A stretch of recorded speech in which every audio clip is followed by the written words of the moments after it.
নমস্কাৰ আজি 16 জুলাই অসমৰ লগতে ভাৰতৰ বিভিন্ন প্ৰান্তৰ পৰা ৰাতিপুৱাৰ কেইবাটাও খবৰ আহি পৰিছে এই মুহূৰ্তত জনাইছো ব্ৰেকিং নিউজ বিজেপি ত্যাগ কৰি কংগ্ৰেছলৈ যাব মৃণাল শইকীয়া কংগ্ৰেছলৈ যাব পিতৃ মৃণাল শইকীয়া আৰু অজাপলৈ যাব পুত্ৰ বদ্ৰুবাসন শইকীয়া চৰ্চা অনুসৰি পুত্ৰক আঞ্চলিক ৰাজনীতিত যোগদান কৰোৱাই নিজেই ৰাষ্ট্ৰীয় দলত থাকিব মৃণাল শইকীয়াই খুমটাই সমষ্টিক লৈ কৰিছে নতুন সমীকৰণ ৰাজ্যত পুনৰ হাত দাঙিলে আৰক্ষী বিষয়াই ৮,০০০ উৎকোচ লৈ হাতেলুতে ধৰা পৰিল ফকিৰগঞ্জ আৰক্ষী থানাৰ এছআই ফয়জল হুছেইন মুখ্যমন্ত্ৰী দুৰ্নীতি নিবাৰক শাখাৰ অভিযানত হাত দাঙিলে বিষয়াগৰাকীয়ে লংকাৰ ৭ নম্বৰ উদালিত বজ্ৰপাত পৰি মহিলাৰ মৃত্যু মহিলাগৰাকীৰ নাম মুছা বেগম ঘৰৰ বাৰান্দাত বহি থকা সময়তে বজ্ৰপাত পৰি মহিলাগৰাকীৰ মৃত্যু হয় বহু বিতৰ্কিত কা প্ৰযোজ্য কৰি ধৰ্মৰ ভিত্তিত অবৈধ বিদেশী নাগৰিকক নাগৰিকত্ব প্ৰদানৰ বাবে পদক্ষেপ গ্ৰহণ কৰিছে ৰাজ্য চৰকাৰৰ বিৰুদ্ধে সৰব হৈ পৰিছে অখিল গগৈয়ে কৈছে বহু বিতৰ্কিত কা প্ৰযোজ্য কৰি ধৰ্মৰ ভিত্তিত অবৈধ হিন্দু বিদেশী নাগৰিকক নাগৰিকত্ব প্ৰদানৰ ব্যৱস্থা গ্ৰহণ কৰিছে অসম চৰকাৰে হিমন্ত বিশ্ব শৰ্মাৰ চৰকাৰে হিমন্ত বিশ্ব শৰ্মাই জাতপাতৰ ৰাজনীতি কৰি নিজৰ গাদীখন ঠিক ৰাখিবলৈ হিন্দু মুছলমানৰ ৰাজনীতি কৰি দেশত এক সাম্প্ৰদায়িক সংঘৰ্ষৰ সৃষ্টি কৰাৰ অভিযোগ উত্থাপন কৰিছে অখিল গগৈ জাতি মাটি ভেটি চৰকাৰৰ বিদেশী প্ৰীতি কাক লৈ ব্যাপক তৎপৰতা ৰাজ্য চৰকাৰৰ 2015 পূৰ্বে অহা মুছলমানক আদৰণি হিমন্ত বিশ্ব শৰ্মাৰ চৰকাৰৰ আৰক্ষীক গোচৰ নতৰিবলৈ নিৰ্দেশনা দিছে চৰকাৰৰ তৎপৰতাত বিৰোধী বিতুষ্ট কাৰ বিৰুদ্ধে সৰব হৈ পৰিছে কংগ্ৰেছ ৰাইজৰ দল মুখ্যমন্ত্ৰীৰ মতে কাৰ অধ্যায় সমাপ্ত নাগৰিকত্ব লাভৰ বাবে 8জনকৈ লোকে অসমত আবেদন জনাইছে কা আৰু অসমীয়াৰ ভৱিষ্যত এতিয়া নিৰ্ভৰ কৰিব কাৰ ওপৰত কাৰণ যিজনেই এতিয়া মুখ্যমন্ত্ৰীৰ পদত আছে সেইজনেই বিদেশী হিন্দুসকলক আদৰণি জনাইছে কাক অসম বিৰোধী সংবিধান বিৰোধী সাম্প্ৰদায়িক জাতিদংশী আইন আখ্যা বিধায়ক অখিল গগৈ কৈছে হিমন্ত বিশ্ব শৰ্মাৰ চৰকাৰে এতিয়া হিন্দু বাংলাদেশীসকলক অসমত নাগৰিকত্ব দি তেওঁ নিজৰ আসনখন ঠিক ৰাখিবলৈ চেষ্টা কৰিছে কা হৈছে অসম বিৰোধী সংবিধান বিৰোধী সাম্প্ৰদায়িক জাতিদংশী আইন গতিকে ইয়াক কেতিয়াও অসমীয়াই মানি ল'ব নোৱাৰে বুলি মন্তব্য কৰিছে বিধায়ক অখিল গগৈয়ে হিমন্ত বিশ্ব শৰ্মাই যিমানেই চেষ্টা নকৰক হিমন্ত বিশ্ব শৰ্মাৰ চৰকাৰে এতিয়া হিন্দু বাংলাদেশীসকলক আনি সংস্থাপন দিব বিচাৰিছে তেওঁলোকক নাগৰিকত্ব দিব বিচাৰিছে ইয়াক কেতিয়াও হ'বলৈ দিয়া নহ'ব বুলি চৰকাৰক হকিয়াই দি এই মন্তব্য কৰিছে বিধায়ক অখিল গগৈয়ে পুনৰ চলিব উচ্ছেদ অভিযান চৰকাৰী ভূমি ভিজিআৰ পিজিআৰত বাস কৰা লোকলৈ জাননী চৰকাৰৰ ফালৰ পৰা 15 দিনৰ ভিতৰত ঘৰ দুৱাৰ খালী কৰাৰ নিৰ্দেশনা প্ৰশাসনৰ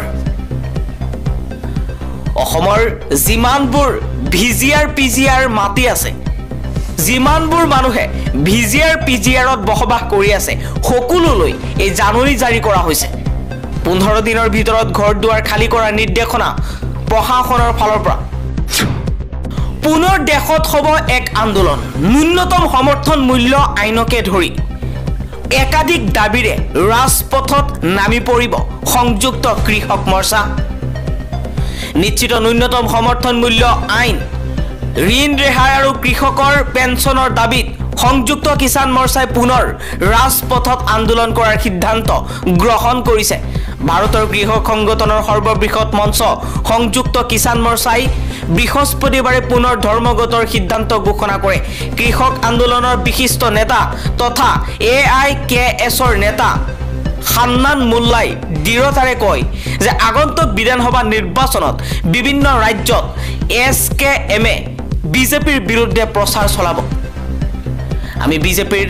মুখা খুলি বিজেপিৰ বিৰোধিতা কৰিম বুলি মন্তব্য কৰিছে তেওঁ লগতে কয় যে সদ্য সমাপ্ত লোকসভা নিৰ্বাচনত সমগ্ৰ পঞ্জাব হাৰিয়ানা উত্তৰ প্ৰদেশ ৰাজস্থান আৰু মহাৰাষ্ট্ৰৰ ৩৮টা গ্ৰাম্য সমষ্টিত বিজেপিক পৰাস্ত কৰাত কৃষক আন্দোলনে গুৰুত্বপূৰ্ণ ভূমিকা পালন কৰিছিল AIKSৰ নেতা মুল্লাই লগতে কয় সংযুক্ত কিষাণ মৰ্চাই তেওঁলোকৰ দাবী চন্দৰ সমৰ্থনত দেশজুৰি প্ৰতিবাদ সাব্যস্ত কৰি ভাৰত ত্যাগ আন্দোলন দিৱসক কৰ্পোৰেট ইণ্ডিয়া ত্যাগ দিৱস হিচাপে পালন কৰিব এই অভিযানত বিশ্ব বাণিজ্য সংস্থাৰ পৰা ভাৰতৰ প্ৰত্যাহাৰ আৰু কৃষি উৎপাদন আৰু বাণিজ্যৰ ক্ষেত্ৰত বহুজাতিক কোম্পানীক প্ৰত্যাখ্যান কৰাত গুৰুত্ব আৰোপ কৰা হ'ব বৃহস্পতিবাৰে দিল্লীত এখন সংবাদমেলত এই কথা ঘোষণা কৰিছে SKMৰ নেতৃত্বই RSSৰ সংগৰে জড়িত বহিৰাজ্য ব্যক্তিৰে ভৰি পৰিছে অসমৰ বিশ্ববিদ্যালয়সমূহৰ উপাচাৰ্যৰ পদ অসমৰ বিশ্ববিদ্যালয়সমূহত উপাচাৰ্য নিযুক্তি দিয়া সন্দৰ্ভত উত্থাপন হৈছে ভয়ানক অভিযোগ যোগ্য আৰু অসমৰ প্ৰাৰ্থীক বঞ্চিত কৰি বাহিৰৰ প্ৰাৰ্থীক অসমৰ বিশ্ববিদ্যালয়সমূহৰ উপাচাৰ্য হিচাপে নিযুক্তি দিয়াক লৈ জাঙুৰ খাই উঠিছে অসমৰ শৈক্ষিক তথা সচেতন মহল অসমৰ 90খন ৰাজ্যিক বিশ্ববিদ্যালয়ৰ ভিতৰত 6খন বিশ্ববিদ্যালয়তেই উপাচাৰ্য হিচাপে নিযুক্তি দিয়া হৈছে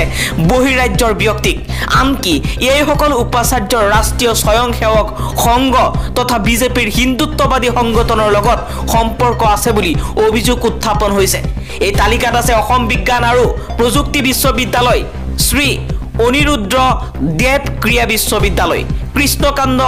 কৃষ্ণকান্ত সন্দিকৈ ৰাজ্যিক মুক্ত বিশ্ববিদ্যালয় কুমাৰ ভাস্কৰ বৰ্মা সংস্কৃত আৰু প্ৰাচীন অধ্যয়ন বিশ্ববিদ্যালয় বড়োলেণ্ড বিশ্ববিদ্যালয় আৰু বীৰাংগনা সতী সাধনী ৰাজ্যিক বিশ্ববিদ্যালয়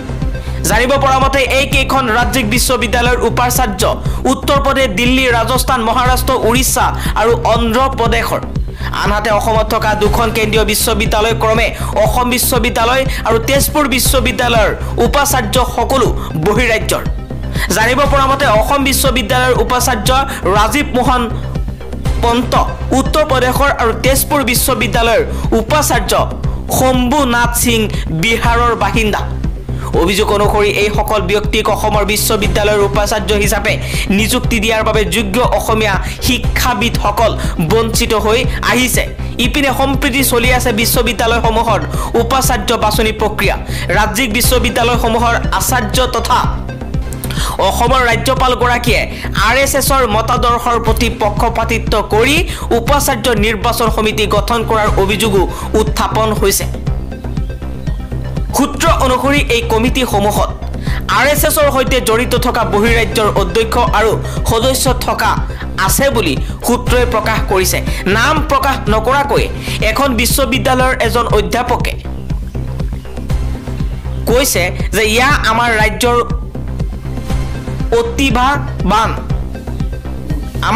প্ৰতিভাবান পণ্ডিতসকলৰ প্ৰতি এক স্পষ্ট অৱজ্ঞা এই বিশ্ববিদ্যালয়সমূহৰ নেতৃত্ব দিব পৰা যোগ্য অসমীয়া শিক্ষাবিদৰ অভাৱ নাই উল্লেখ্য যে ইয়া আমাৰ বিশ্ববিদ্যালয়সমূহক গেৰুৱাকৰণ কৰাৰ ষড়যন্ত্ৰ বুলি বহু লোকে অভিযোগ উত্থাপন কৰিছে এজন শিক্ষাবিদে কৈছে চৰকাৰী উপাচাৰ্য নিযুক্তিৰ ক্ষেত্ৰত স্বচ্ছতা আৰু ন্যায় পৰায়ণতা নিশ্চিত কৰিব লাগে এই বিশ্ববিদ্যালয়সমূহে অসমৰ ছাত্ৰ ছাত্ৰীৰ নিৰ্দিষ্ট প্ৰয়োজন আৰু আকাংক্ষা বুজি পোৱা ব্যক্তিকহে উপাচাৰ্য হিচাপে নিযুক্তি দিয়া উচিত